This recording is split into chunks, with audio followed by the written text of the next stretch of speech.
it out with y'all. Welcome to Thinking Through Scripture. Good to see ya. If you're new here, welcome. Glad you found your way in.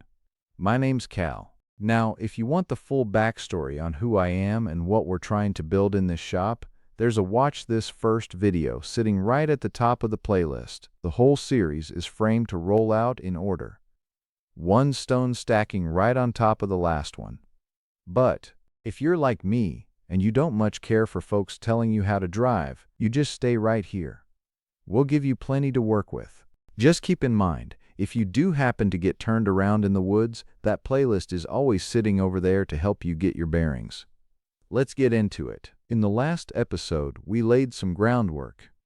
We talked about what theology actually is and why it matters whether you think you care about it or not. We talked about worldview, what it is, where it comes from, and the fact that everybody's got one whether they've examined it or not. And we talked about the 5 sources most people draw from when they're trying to figure out what's true: Scripture, reason, tradition, experience, and emotion. What we haven't talked about yet is how to actually use any of that. You can have 5 sources of information and still think like a drunk guy trying to find his keys in the dark. I've known some very well-read drunks. Having access to good material doesn't automatically make you a good thinker. That's a whole separate skill, and it's one most of us were never actually taught. We were taught what to think: historical facts, math formulas, grammar rules, and that kind of thing. Somebody handed us conclusions and said, memorize these. But the mechanics of how to think, how to build a real argument, how to spot a bad one, how to figure out whether something you're being told is actually worth believing, most of us pick that up by accident, if we picked it up at all. And that gap does real damage. Not just in theology, in everything. In the doctor's office when somebody's trying to explain a diagnosis. At the car dealership. In a political argument with your uncle at Thanksgiving dinner. In your own head at 2 in the morning when you're trying to work something out. People who can't think clearly get taken advantage of. Not always on purpose. Sometimes the person selling them something can't think very clearly either. But the outcome's the same. So that's what we're going to do in this episode and the next one. We're going to slow down and actually look at how reasoning works, what a real argument is, what counts as evidence, how to spot the moves people make, sometimes without even knowing they're making them, that derail a conversation before it ever gets anywhere useful, and how to check whether the information you're building your thinking on is actually solid. This isn't a philosophy lecture. I'm not going to make you memorize Latin terms. This is practical, the kind of stuff that actually helps when you're in the middle of a real conversation about something that matters. And for what we're about to do in the rest of this series, working through the biggest questions anybody can ask, these tools aren't optional. We're going to need them. So let's get to work. First thing we need to sort out is what an argument actually is. When most people hear that word, they think of 2 people yelling at each other over something, a fight, raised voices, somebody storming off. That's not what I mean. In the sense we're using it here, an argument is just this: a claim. What you're saying is true, the reasons you're offering to support it, and what them academic types call a conclusion, but I call it the so, as in, so what the hell does that mean to me? That's it. A claim, reasons, and the so.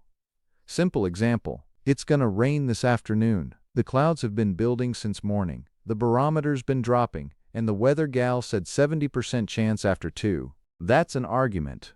Claim. Rain this afternoon. Reasons. Clouds, barometer, forecast. So you might want to bring in or cover up the hay before noon.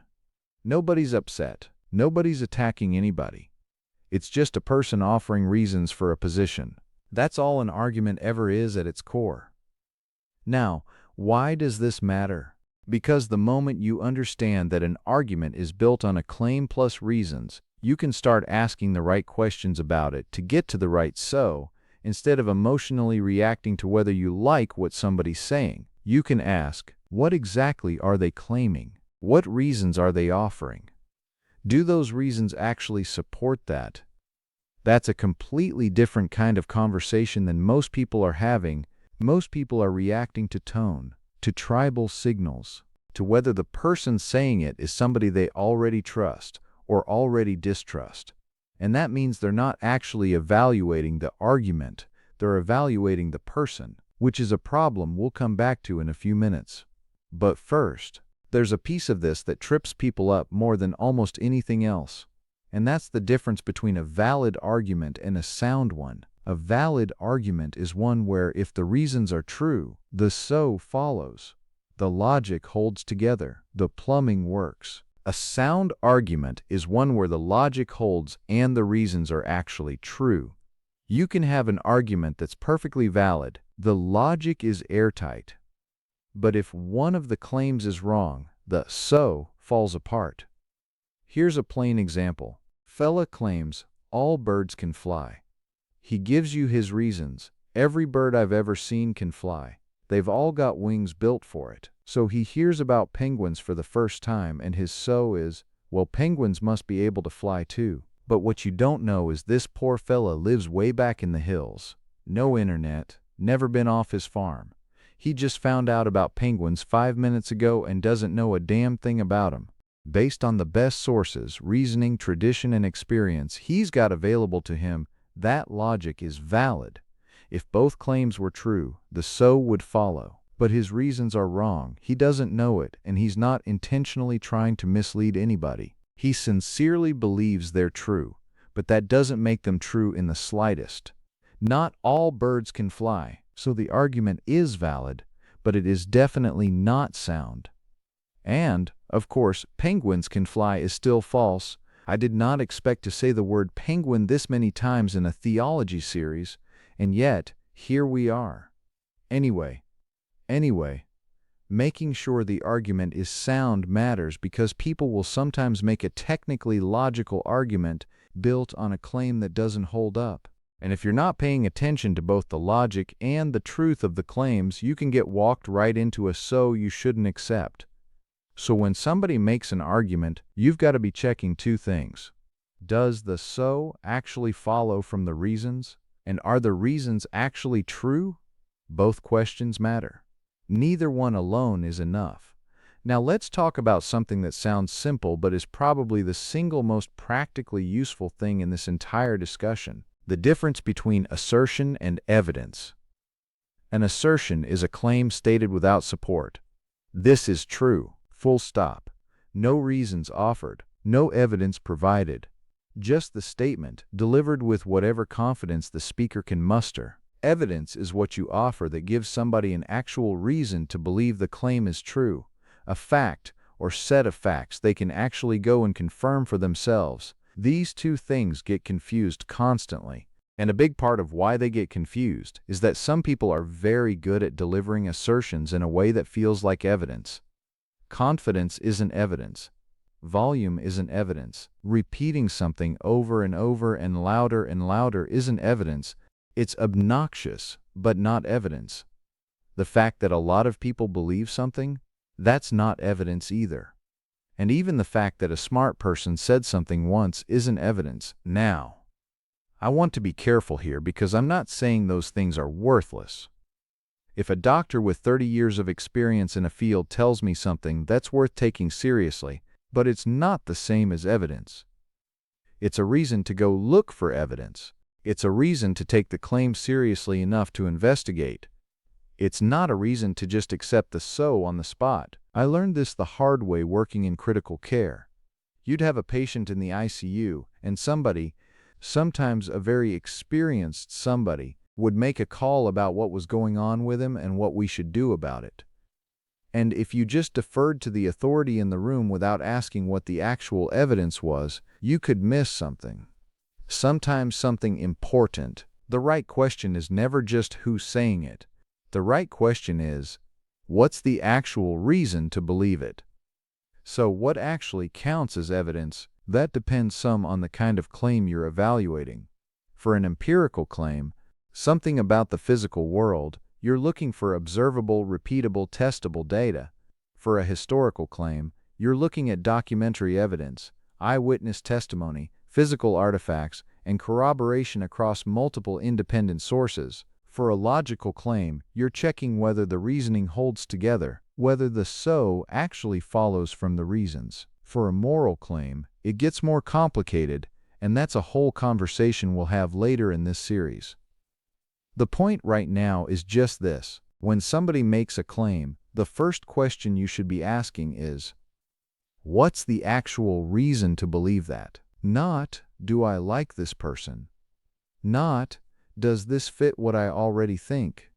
Not, does this make me feel good or bad? What is the actual reason to believe it?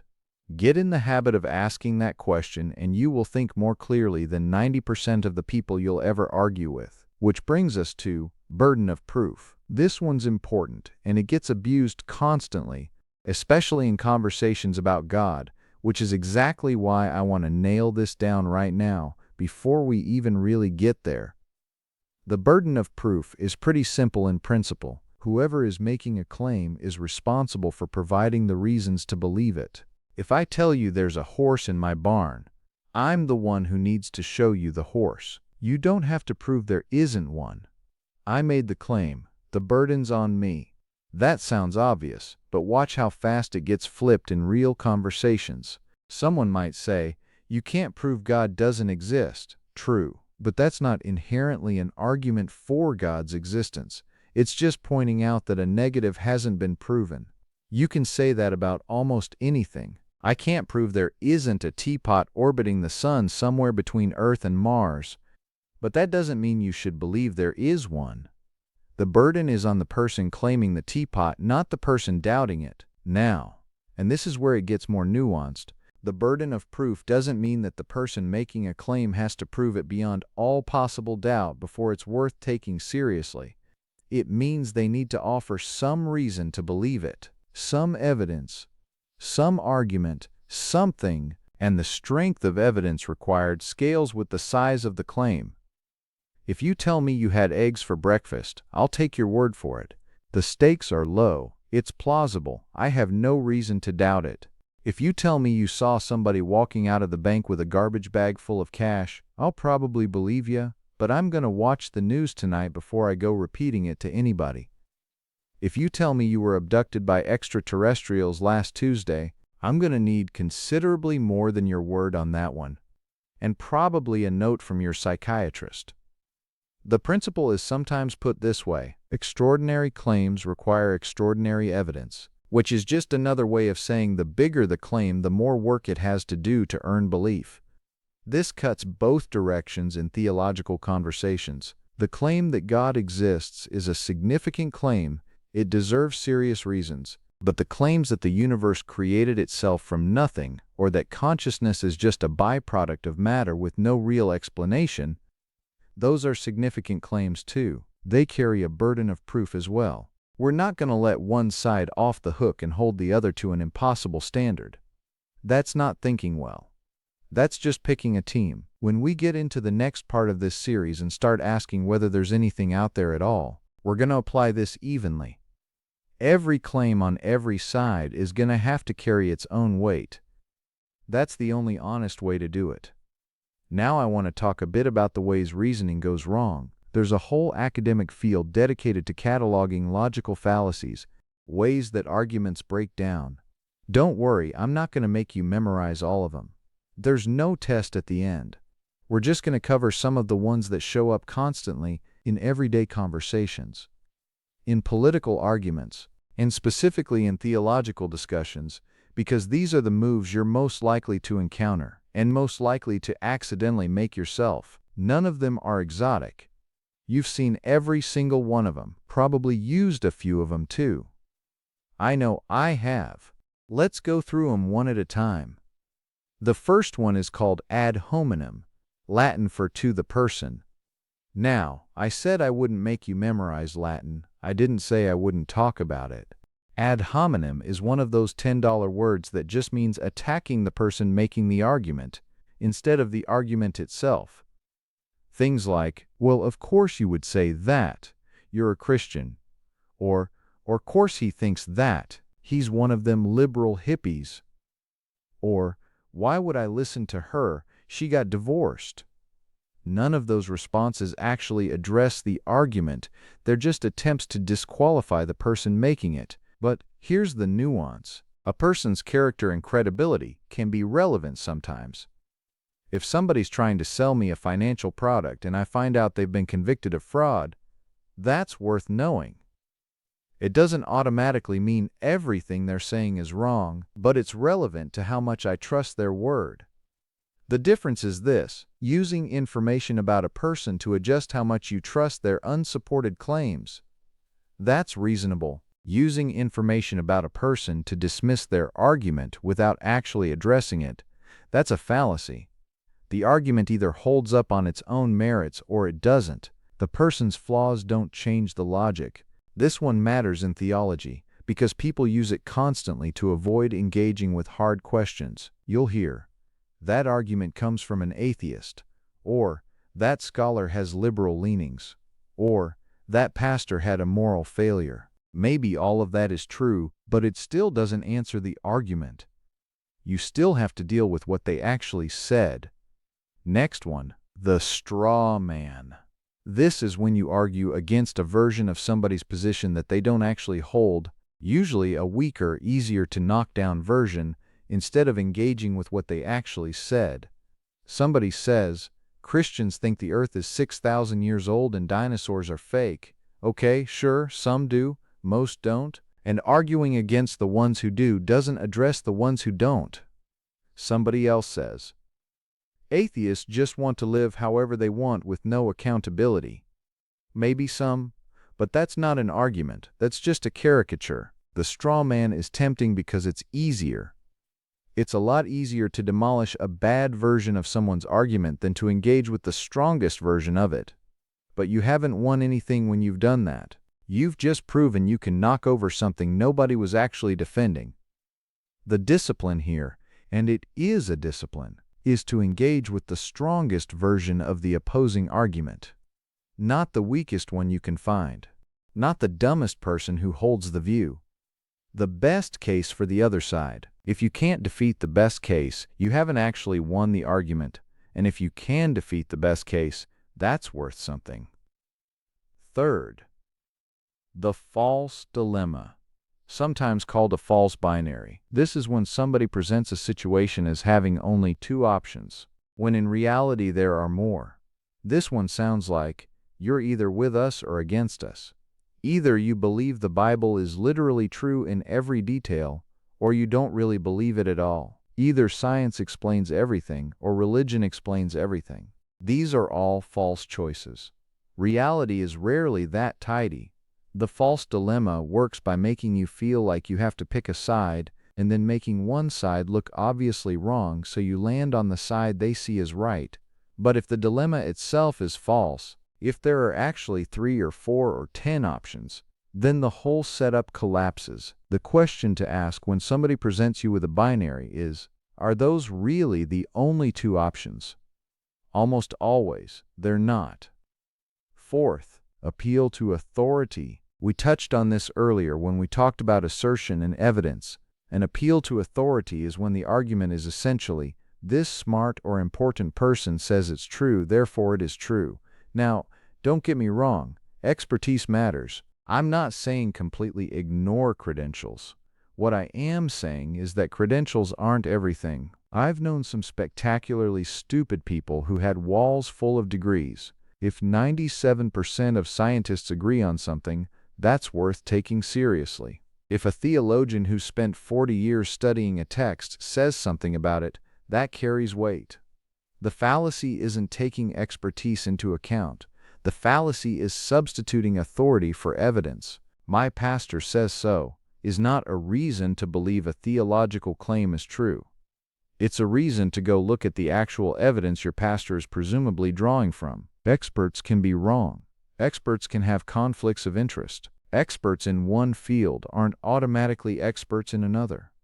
And in theology specifically, having credentials doesn't settle questions that are genuinely contested among credentialed people. Authority points you toward evidence. It doesn't replace it. Fifth, appeal to popularity. This is the old, Everybody believes it, so it must be true. Or the flip side, nobody serious believes that anymore. At one point, everybody believed the earth was flat. Everybody believed bloodletting was good medicine. Majorities have been wrong about some pretty significant things throughout history. The number of people who believe something has no bearing on whether it's true. This one comes up in religious conversations in both directions. Christianity is the world's largest religion, so there must be something to it. Well, maybe, but that's not actually an argument for its truth claims. Most educated people today don't believe in God. Again, maybe, but that's not an argument against his existence either. Truth isn't a democracy. What's actually true doesn't change based on how many people vote for it. Sixth, circular reasoning. This is when the conclusion is already hiding inside one of the reasons. You're using what you're trying to prove as part of the proof. The Bible is true because the Bible says it's true. You see the problem? If somebody doesn't already accept the Bible's authority, pointing them to the Bible to establish the Bible's authority doesn't get you anywhere. Now, I want to be clear about something here. This doesn't mean the Bible isn't true. It means that particular argument for its truth doesn't work. There are other arguments, better ones, and we'll get to those later on in this series. Circular reasoning is sneaky because from inside the circle it can feel perfectly coherent. If you already accept the reasons, the so follows naturally. The problem only shows up when you're trying to persuade somebody who doesn't already accept the reasons. Then you've got nothing. The test is to ask, would this argument work on someone who doesn't already agree with me? If the answer is no, you're gonna need a better argument. Seventh, moving the goalposts. This is when someone keeps changing what would count as sufficient evidence every time you come close to meeting the standard. They say, show me one piece of evidence for the resurrection. You offer evidence. Okay, but that's not conclusive evidence. You offer more. Well, that's just circumstantial. You offer something more direct. I'd need to see it myself. At some point, it becomes clear that no evidence will ever be enough because the standard keeps moving. Now, raising the evidential bar is sometimes legitimate. Bigger claims deserve more evidence, like we said, but there's a difference between holding a high standard consistently and just being an ass that refuses to be convinced no matter what. The honest version of this is to say up front, here's what it would take to change my mind, and then actually mean it. If you can't answer that question, you're not evaluating evidence anymore. You're just protecting a conclusion you've already decided on. That goes for believers and skeptics. Both sides do this. Neither gets a pass. Last one, the red herring. A red herring is when somebody introduces an irrelevant point that shifts the conversation away from the actual argument. It'll sound something like, you're asking whether Jesus rose from the dead, but what about all the harm the church has done throughout history? Those are two different questions. The church's historical failures are worth talking about.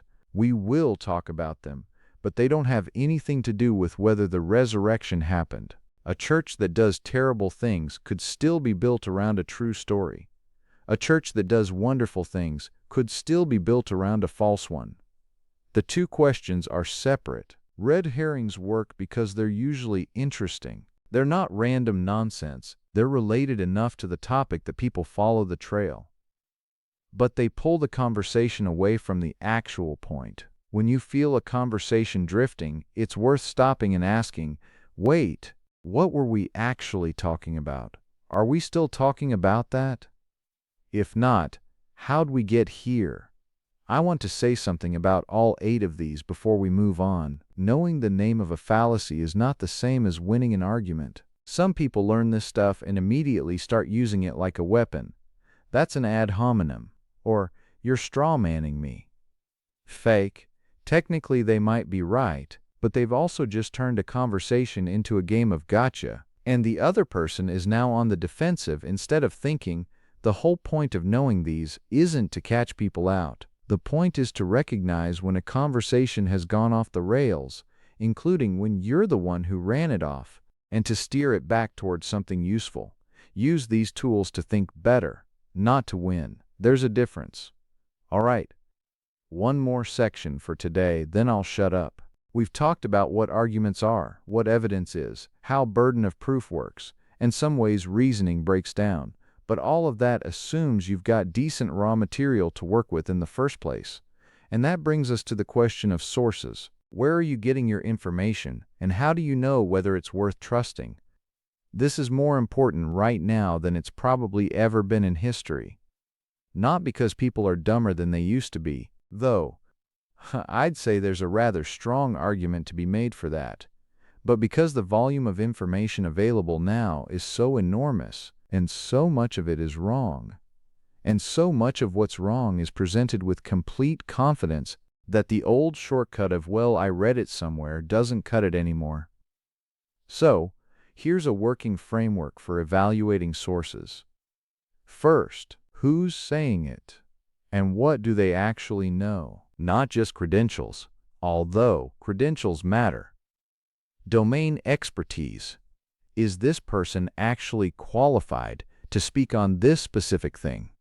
A biologist is an expert in biology. That doesn't automatically make him an expert in philosophy, or theology, or economics. Those extra letters behind their name mean exactly jack diddly squat when they're talking outside their subject of expertise. People step outside their lane all the time, often without realizing it. Check whether the expertise actually applies to the claim being made. Second, what are they drawing from? Good sources show their work. They cite other sources. They reference data. They tell you where their information comes from so you can go check for yourself. If somebody's making strong claims with no visible trail of evidence, that's a flag. Third, do they have a stake in the conclusion? This isn't automatically disqualifying. A doctor who spent 30 years treating cancer patients has a stake in cancer research being good, but that doesn't make him wrong. What it means is you factor it in. Somebody who profits from you believing something has an incentive to make sure you believe it, regardless of whether it's true. That's worth knowing. Fourth, can you find it anywhere else? Independent corroboration matters. If 10 sources that have no connection to each other all arrive at the same conclusion, that's more compelling than 10 sources that all trace back to the same original claim. The keyword is independent. 10 news outlets all reporting from the same wire service is one source, not 10. That's not corroboration. That's an echo with a logo on it. Fifth, does it hold up to scrutiny? This is the pressure test. Have other qualified people looked at this and challenged it? What do critics say? Have those criticisms been answered?